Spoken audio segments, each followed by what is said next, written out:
2025 मध्ये सोनं आणि चांदी चांगलीच उसळली. 2026 आणि 2027 मध्ये सुद्धा हाच ट्रेंड कायम राहील अशा प्रकारची भाकीतं अनेक तज्ज्ञांनी केलेली आहेत.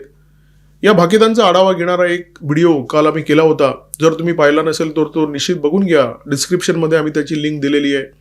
या वर्षी ज्यांनी सोनं चांदीमध्ये गुंतवणूक केली त्यांना चांगला परतावा मिळाला.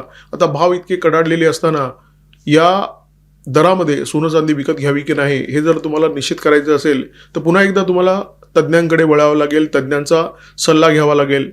सोन्याची चमक या जगाने गेली काही शतकं अनुभवलेली आहेत.